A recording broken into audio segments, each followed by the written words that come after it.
శ్రీకాంత్ మీ voice అర్థం కావట్లే.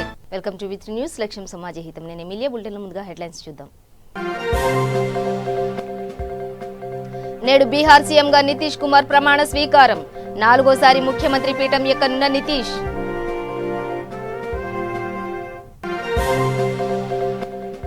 తెరుచుకున్న శబరిమల అయ్యప్ప ఆలయం. కరోనా నిబంధనలు పాటించేలా ప్రత్యేక చర్యలు.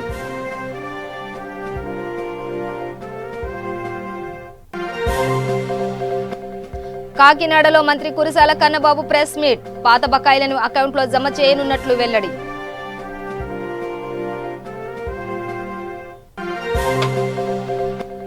ముఖ్యమంత్రి కేసీఆర్ కు టీపీసీసీ చీఫ్ ఉత్తమ్ బహిరంగ లేఖ.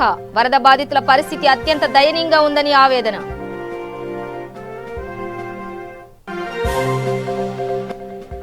కర్నూలు జిల్లా చెన్నంపల్లిలో భారీ పేలుడు. 2 చేతులు కోల్పోయిన బాలుడు.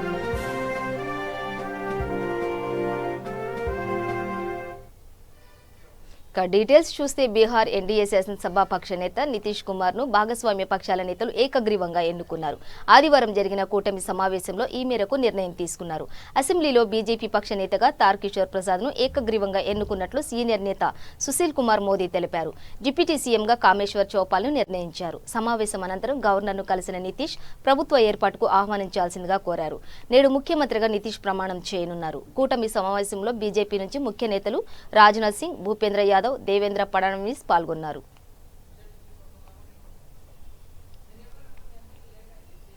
సార్ మీరు ఇక్కడే ఉండండి.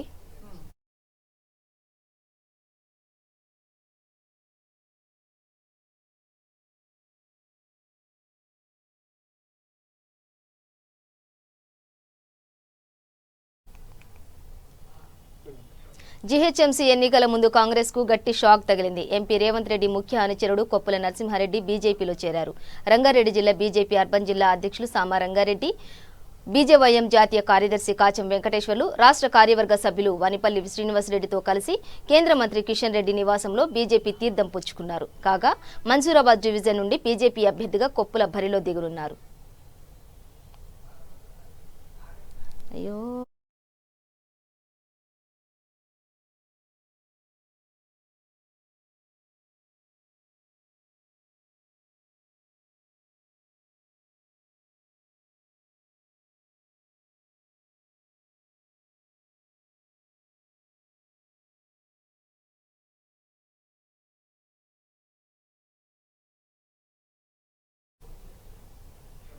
శబరిమల అయ్యప్ప దేవాలయాన్ని 2 నెలల మండల పూజలో భాగంగా ఆలయ ద్వారాలు తెరిచారు.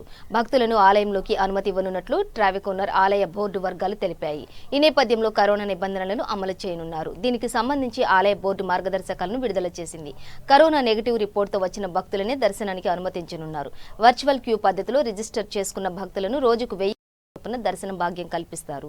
10 ఏళ్లలోపు 60 ఏళ్లలోపు పైబడిన వయసు ఉన్న వారికి దర్శనానికి అనుమతించడం లేదు. ఆలయానికి వేల సంఖ్యలో భక్తులు రానున్న నేపథ్యంలో వందల మంది వైద్య సిబ్బంది ఆలయానికి వెళ్లే మార్గాల్లో భక్తులకు కరోనా టెస్టులు చేయనున్నారు.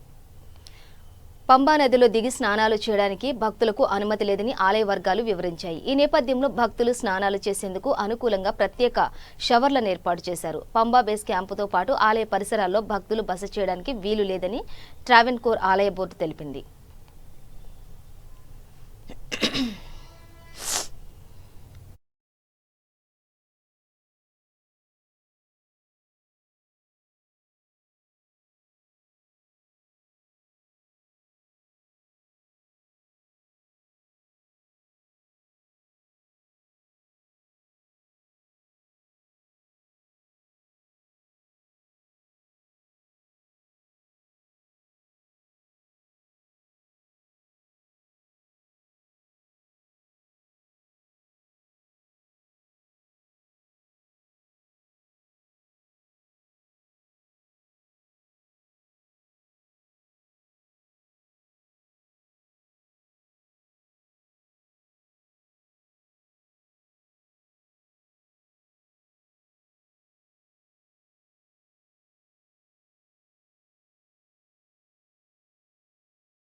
కరోనా వల్ల ఆర్థిక ఇబ్బందులు తలెత్తినప్పటికీ అన్నదాతలకు మేలు చేసే విషయంలో ముఖ్యమంత్రి వైఎస్ జగన్మోహన్ రెడ్డి రైతు పక్షపాతిగా నిలుస్తున్నారని వ్యవసాయ శాఖ మంత్రి కురసాల కన్నబాబు అన్నారు. ఎంపీ వంగ గీతతో కలిసి కాకినాడలో మీడియాతో మాట్లాడారు. రైతులకు చంద్రబాబు ప్రభుత్వం 0 వడ్డీకి పంట రుణాలు ఇస్తామని మోసం చేసిందని 2014 నుంచి 2019 వరకు రైతులకు 1865 కోట్లు ఇవ్వాల్సి ఉండగా 685 కోట్లు మాత్రమే చెల్లించి మిగిలింది చెల్లించలేదని గుర్తు చేశారు. నాటి బకాయిలు 1200 కోట్లు తీరుస్తానని 1,02,00,000 కోట్లు తీరుస్తానని వైఎస్ జగన్ రైతులకు మాట ఇచ్చారని ఆ మొత్తాలను ముఖ్యమంత్రి నేరుగా రైతుల ఖాతాల్లో జమ చేస్తారన్నారు. సీఎం మాట ప్రకారం గత ఖరీఫ్లో పంట రుణాలపై ఇచ్చే వడ్డీ రాయితీ కూడా ఇప్పుడు చెల్లిస్తున్నామని చెప్పారు. సీజన్ పూర్తయిన వెంటనే ఇలా ఇవ్వడం చరిత్రలో ఇదే తొలిసారని పేర్కొన్నారు. రాయితీ కింద వడ్డీ లేని రుణాల కింద ఆ రోజు రైతులకు ఇవ్వాల్సిన పరిస్థితి ఉంది. కానీ కేవలం 5 ఏళ్ల కాలంలో 2014-15లో అయితే 45 కోట్లు, 15-16లో అయితే 31 కోట్లు, ఈ విధంగా చూసినప్పుడు 2018-19 నాటికి కేవలం 685 కోట్లు మాత్రమే రైతులకు ఇచ్చి మిగతా డబ్బు ఎగ్గొట్టిన పరిస్థితి ఆనాడు తెలుగుదేశం పార్టీ ప్రభుత్వం చంద్రబాబు నాయుడు గారు చేశారని చెప్పి సందర్భంగా తెలియజేస్తూ ఉన్నా.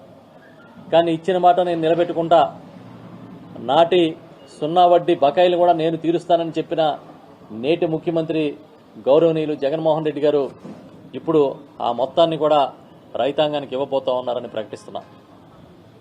అదే కాకుండా ఏ సీజన్లో ఏ సంవత్సరంలో 0 వడ్డీ రాయితీ ఆ సంవత్సరంలోనే ఇస్తూ ఆయన నిర్ణయం తీసుకున్నారు. అందుకే గత ఖరీఫ్లోని 0 వడ్డీ రాయితీని కూడా, పంట రుణాలపైన ఇచ్చే వడ్డీ రాయితీని కూడా ఈ సంవత్సరం ఇప్పుడే ఇమీడియట్గా ఇవ్వబోతా ఉన్నామని కూడా ప్రకటిస్తూ ఉన్నా. మీరు మొదటి నుంచి చూసినప్పుడు ఫస్ట్ ఇప్పుడు ఇవ్వబోతున్న విషయాలు ఆ లెక్కలు మీకు చెప్తూ ఉన్నా. ఫస్ట్ టైం ఫార్మర్ ఇంట్రెస్ట్ సబ్సిడీని ఆ సీజన్ పూర్తయిన వెంటనే, ఆ సంవత్సరం పూర్తయిన వెంటనే ఇవ్వడం అనేది చరిత్రలో ఇది తొలిసారని చెప్పి కూడా మీకు తెలియజేస్తూ ఉన్నా.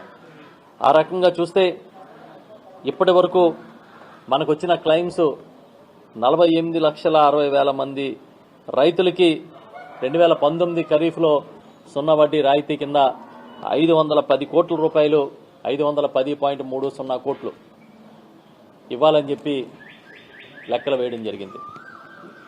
దీనికి సంబంధించి ఇప్పుడు మనకు వచ్చిన క్లెయిమ్స్ చూసుకున్నప్పుడు 10,62,335 మంది రైతులకు సంబంధించి 205.74 కోట్ల రూపాయల క్లెయిమ్స్ వచ్చాయి. ఈ మొత్తాన్ని, ఈ 510 కోట్ల రూపాయల మొత్తాన్ని ఇమీడియట్గా విడుదల చేస్తూ ముఖ్యమంత్రి గారు ఆదేశాలు ఇచ్చారు. దీనిలో క్లెయిమ్స్ నిన్నటి వరకు, అంటే ఈ చివరి వర్కింగ్ డే వరకు వచ్చిన క్లెయిమ్స్ని రేపు 17వ తేదీన ఇవ్వబోతా ఉన్నామని చెప్పి తెలియజేస్తూ ఉన్నాను. ఇదే కాకుండా ఈ పోర్టల్ ఓపెన్లో ఉంటుంది. బ్యాంకర్స్ ఎప్పటికప్పుడు అప్డేట్ చేసినట్లయితే నేరుగా రైతుల అకౌంట్. తెలంగాణ ముఖ్యమంత్రి కేసీఆర్ కు టీపీసీసీ చీఫ్ ఉత్తమ్ కుమార్ రెడ్డి బహిరంగ లేఖ రాశారు. రంగారెడ్డి జిల్లా మహేశ్వరం నియోజకవర్గంలోని బల్పల్లి మున్సిపాలిటీ పరిధిలో పలు కాలనీల్లో పరిస్థితి అత్యంత దయనీయంగా ఉందని, 2 నెలలుగా 1000 కోట్లు వరద నీటిలోని 2 నెలలుగా 1000 ఇళ్లు వరద నీటిలోనే ఉన్నాయని ఆవేదన వ్యక్తం చేశారు. బురద నీటి కారణంగా పలు ఇబ్బందులు పడుతున్నారని, వారిని ఆదుకునేందుకు ఇప్పటి వరకు అధికారులు కానీ ప్రజాప్రతినిధులు కానీ రాలేదని అన్నారు. అధికారులు కలెక్టర్ను అడిగితే నిధులు లేవని, రాగానే పనులు చేయిస్తామని ప్రభుత్వానికి నివేదికలు పంపామని చెబుతున్నారని లేఖలో ఉత్తమ్ పేర్కొన్నారు. ప్రభుత్వం ఇప్పటికైనా స్పందించాలని, ప్రయత్నం చేపట్టాలని కోరారు. ఆలోచన ఎందుకు అప్పుడు లేదు, ఇవాళ ఎందుకు వచ్చింది అంటే వీళ్ళు సంకలు గుద్దుకుంటారు, మాకు 50% రిబేట్ వచ్చింది కదా, సంకలు గుద్దుకుంటారు, మాకు ఓట్లు వేస్తారని చెప్పారు అనుకుంటున్నారు.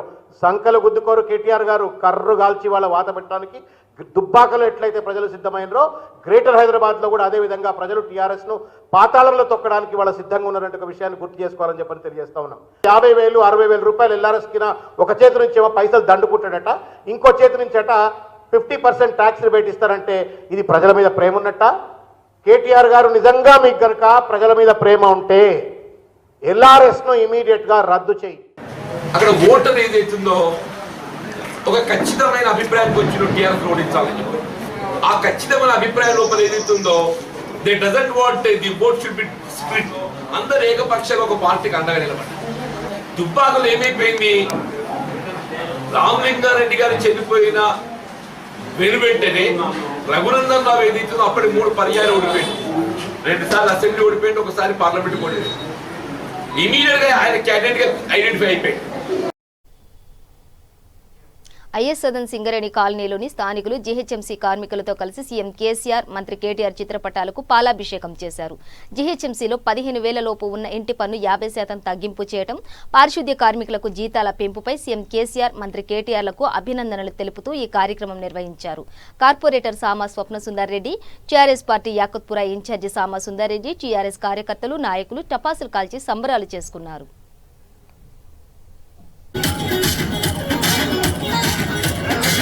జై తెలంగాణ. అందరికీ నమస్కారం. పెద్దలు ముఖ్యమంత్రి కేసీఆర్ గారు పెద్ద మనసు చేసుకొని ఎవరైతే కార్మికులు పొద్దున్న లేస్తే మన కోసం శ్రమించే కార్మికులందరికీ కూడా 3,000 రూపాయలు పెంచడం జరిగింది. జిహెచ్ఎంసీ కార్మికులందరికీ కూడా. అలాగే ఎవరైతే సిటీలో 15,000 రూపాయలు ప్రాపర్టీ ట్యాక్స్ కట్టే వాళ్ళందరూ కూడా ఉన్నారో వాళ్లకు 50% ప్రాపర్టీ ట్యాక్స్ కట్టమని, ఎందుకంటే కరోనా అప్పటి నుంచి కూడా అందరికీ చాలా ఇబ్బంది పడిన వాళ్ళు చాలామంది ఉన్నారని పెద్ద మనసు చేసుకొని వాళ్ళందరికీ కూడా 50% ట్యాక్స్ కట్టమని చెప్పి నిన్న పెద్దలు కేటీఆర్ గారు చెప్పడం జరిగింది. అలాగే ఏదైతే 100 సంవత్సరాల క్రితము ఏదైతే వరదలు వచ్చాయో ఆ వరదలు మొన్న హైదరాబాద్లో రావడం జరిగింది. అలాంటి వరదలు వచ్చిన వాళ్ళు ఇబ్బంది పడ్డ వాళ్ళందరూ కూడా, వరద బాధితులందరూ కూడా దాదాపు ఎవరైతే పేద ప్రజలు ఉన్నారో మిడిల్ క్లాస్ ఫ్యామిలీ అందరూ కూడా 10,000 రూపాయలు వాళ్ళందరికీ ఇవ్వడం జరిగింది. అలాగే ఎవరైతే మిగిలిపోయిన వాళ్ళు ఉన్నారో వాళ్ళందరినీ కూడా ఎవరు కూడా మాకు రాని ఇబ్బంది పడకుండా అందరికి కూడా ఈ సేవలో కానీ మీ సేవలో కానీ వాళ్ళు ఆధార్ కార్డు తీసుకొని పోయి అప్లికేషన్ పెట్టుకున్నట్టయితే అధికారులు ఖచ్చితంగా వాళ్ళు వచ్చి అధికారులు చూసి వాళ్ళందరికీ కూడా డైరెక్ట్ అకౌంట్లోకి 10,000 రూపాయలు ఇస్తారనే విషయాన్ని నిన్న పెద్దలు కేటీఆర్ గారు చెప్పడం జరిగింది. చాలా సంతోషం. ఎందుకంటే ఏ గవర్నమెంట్ చేయని పని మన తెలంగాణ గవర్నమెంట్ చేస్తుంది. అందరు ప్రజలు కూడా చూస్తున్నారు ఏమేం చేస్తున్నది అనేది. అందరికీ కోరేది ఒకటే, దీపావళి శుభాకాంక్షలు చెబుతూ కేటీఆర్ గారు నిన్న ఈ 3 కూడా అందరికీ పేద ప్రజలందరికీ అందాలని నిన్న అనౌన్స్ చేయడం జరిగింది.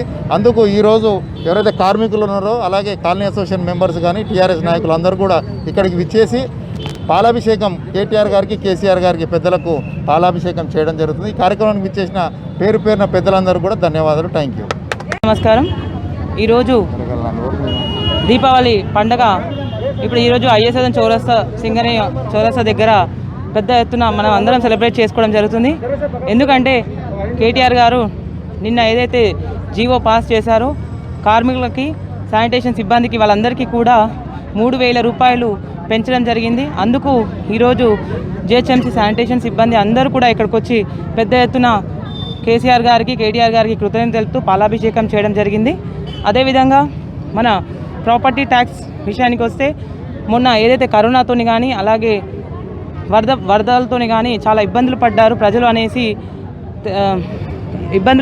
అని కేసీఆర్ గారు వెంటనే వాళ్ళందరికీ కూడా 50% మాఫ్ చేస్తూ ఎవరైతే 15,000 లోపు ఉన్న వాళ్ళందరికీ కూడా ప్రాపర్టీ ట్యాక్స్ ఓన్లీ 50% మాత్రమే కట్టమని తెలియజేయడం జరిగింది. అందుకు కాలనీ అసోసియేషన్ మెంబర్స్ అందరూ కూడా చాలా సంతోషం వ్యక్తం చేస్తున్నారు. అలాగే వరద బాధితులకు కొంతమందికి కొన్ని దగ్గర అందలేదు అనేసి తెలియడంతో కేసీఆర్ గారు దృష్టిలో పెట్టుకొని మరి వారికి వెంటనే జీవో పాస్ చేసి వాళ్ళకి మీ సేవ ద్వారా అప్లై చేసుకున్నట్టయితే ఖచ్చితంగా వారికి కూడా 10,000 రూపాయలు వాళ్ళ అకౌంట్ త్రూనే వేస్తామని చెప్పడం జరిగింది.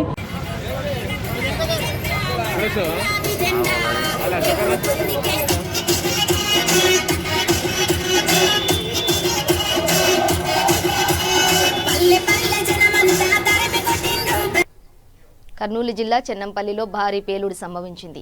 ఈ ప్రమాదంలో బాలుడికి తీవ్ర గాయాలయ్యాయి. ఈ ఘటనలో ఆ బాలుడు 2 చేతులు కోల్పోయాడు. బాలుడిని ఆసుపత్రికి తరలించి చికిత్స అందిస్తున్నారు. దీనిపై సమాచారం అందుకున్న పోలీసులు ఘటనా స్థలాన్ని పరిశీలించారు. పేలుడు ఘటనపై కేసు నమోదు చేసుకుని దర్యాప్తు చేస్తున్నారు.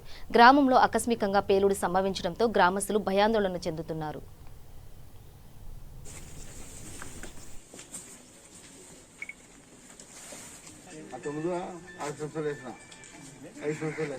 ఇప్పుడు వస్తున్నా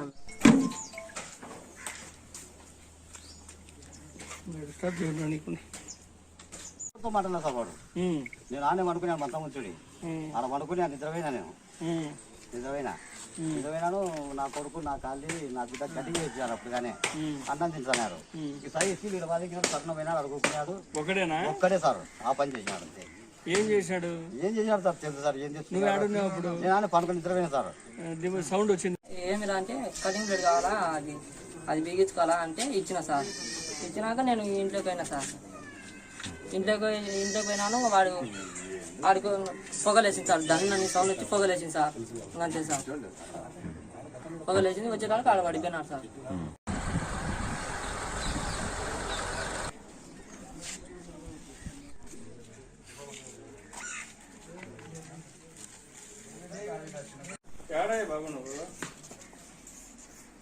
ఏ ఊర్లో నేను వచ్చి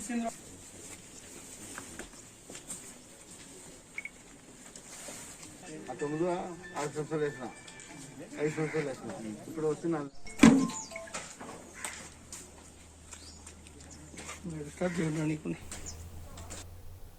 కడప జిల్లా పుల్లంపేట మండలంలో ఎర్రచందనాన్ని రవాణా చేస్తున్న 3 వ్యక్తులను పోలీసులు అదుపులోకి తీసుకున్నారు. వారి నుంచి 4 ఎర్రచందనం దొంగలను స్వాధీనం చేసుకున్నారు. ముందుగా వచ్చిన సమాచారంతో వీరిని అదుపులోకి తీసుకున్నామని పోలీసులు తెలిపారు.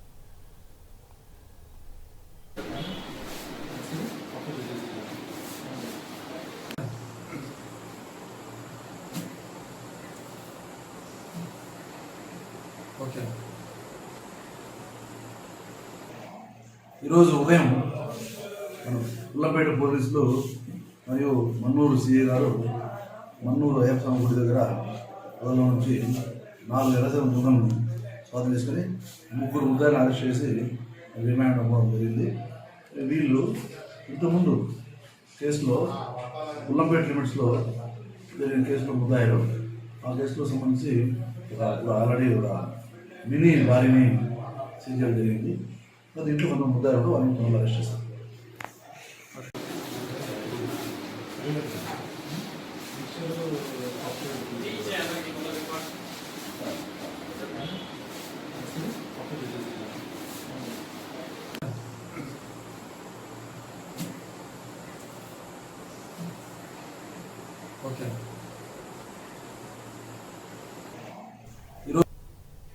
గంజాయి రవాణా గుట్టును మరోసారి విజయనగరం జిల్లా పోలీసులు రట్టు చేశారు. నిఘా కన్నుగప్పి పోలీసులను బోల్తా కొట్టించేందుకు స్మగ్లర్లు పనిన కొత్త వ్యూహాన్ని వారు చాకచక్యంగా ఛేదించారు.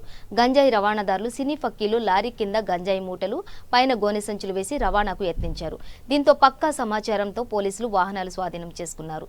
సుమారు 2000 కిలోల గంజాయిని గుర్తించారు. పరారీలో ఉన్న స్మగ్లర్ల కోసం పోలీసులు ఆరా తీస్తున్నారు.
ఎస్ఐ ఎస్కోట నీలకంఠం గారు, రాజేష్ గారు, అలాగే వాళ్ళ టీం మెంబర్స్ అందరూ కూడా వెహికల్ చెకింగ్ కండక్ట్ చేస్తూ ఉండగా ఒక ఐచర్ వ్యాను, తర్వాత రాజస్థాన్ రిజిస్ట్రేషన్ ఉన్నటువంటి ఒక లారీ, 2 వెహికల్స్ కూడా మరి అటుగా రావడం జరిగింది.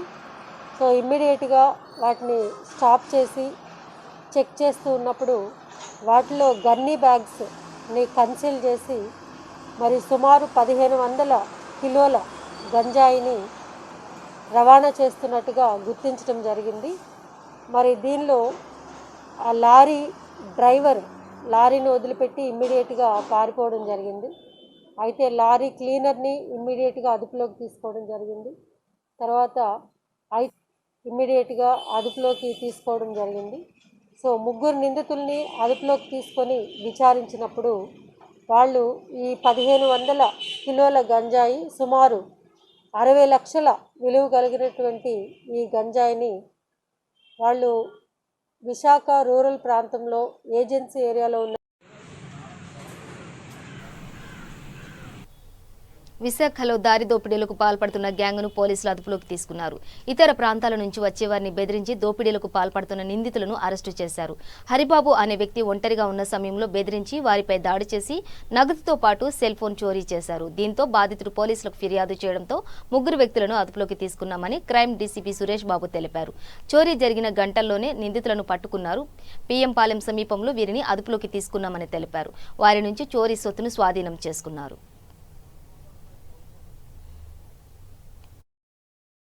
తేదీ 14/11/2020న ఉదయం 3:30 హరిబాబు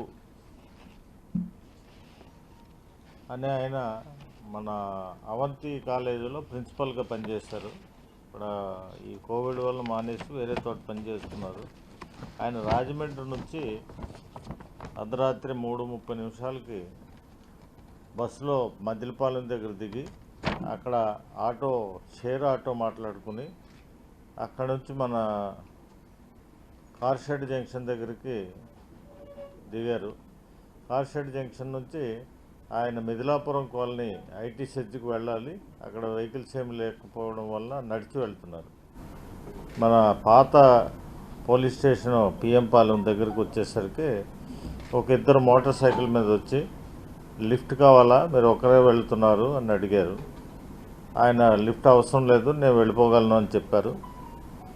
ఆయన వెళ్తుండగా మళ్ళీ ఈ 2 కూడా వెనక్కి వెళ్ళి ఇంకా 3 వచ్చారు. ఇంకో 5 నిమిషాల తర్వాత ఆ 3 కలిసి మళ్ళీ లిఫ్ట్ కావాలని అడిగారు. ఆయన అవసరం లేదన్నారు.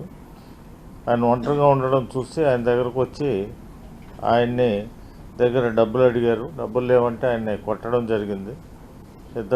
3 చేతులతో కొట్టి ఆయన్ని బెదిరించి ఆయన దగ్గర ఒక పర్సు అట్లాగే ఒక రెడీమ్ సెల్ ఫోను రాబరీ చేసి తీసుకుని వెళ్ళిపోయారు. ఆయన అర్ధరాత్రి ఇమ్మీడియట్గా మన పోలీస్ స్టేషన్కి కాంటాక్ట్ చేయగా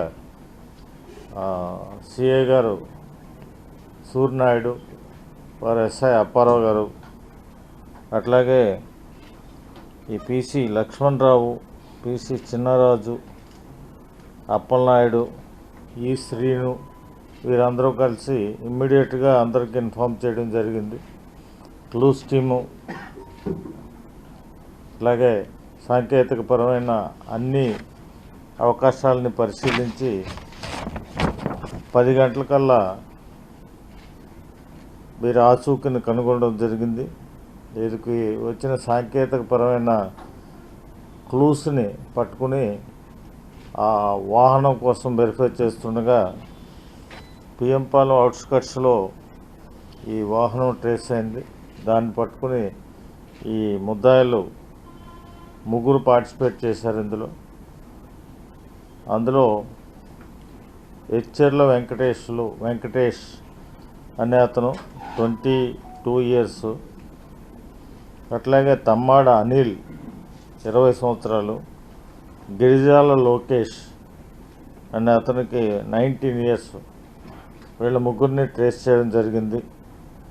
వాళ్ళని అరెస్ట్ చేసి వాళ్ళ వద్ద ఈయన పర్సులో ఉన్న క్యాష్ మొత్తం 1800 ఉండేది.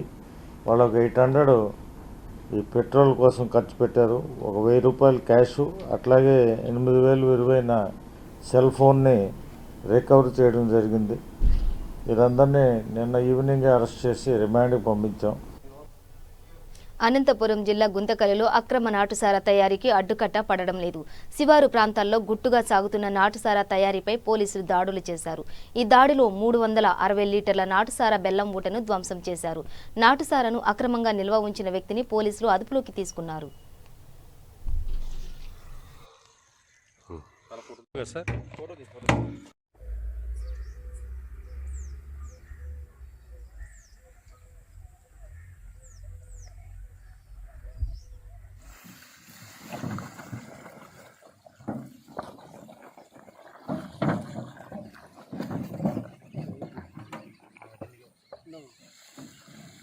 అన్ని ఇట్లా పెట్టండి, బార్లు పెట్టండి.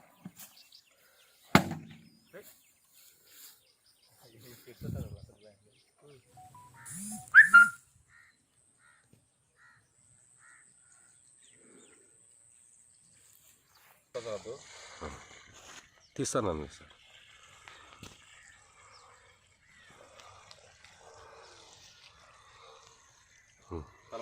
సార్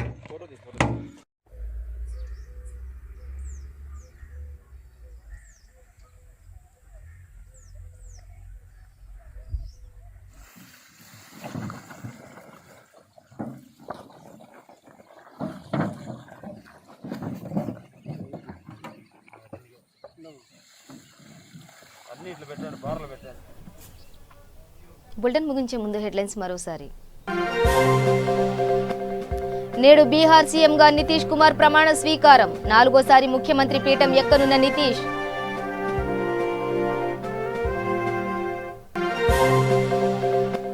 తెరుచుకున్న శబరిమల అయ్యప్ప ఆలయం. కరోనా నిబంధనలు పాటించేలా ప్రత్యేక చర్యలు.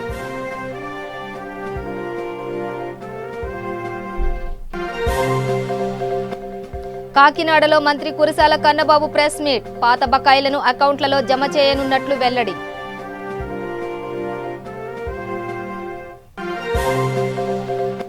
ముఖ్యమంత్రి కేసీఆర్ కు టీపీసీసీ చీఫ్ ఉత్తమ్ బహిరంగ లేఖ. వరద బాధితుల పరిస్థితి అత్యంత దయనీయంగా ఉందని ఆవేదన.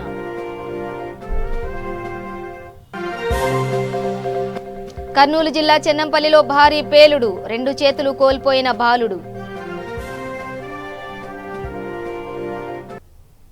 ఇవి బులెటిన్ విశేషాలు. మరింత సమాచారం కోసం చూస్తూనే ఉండండి. V3 న్యూస్ లక్ష్యం సమాజహితం.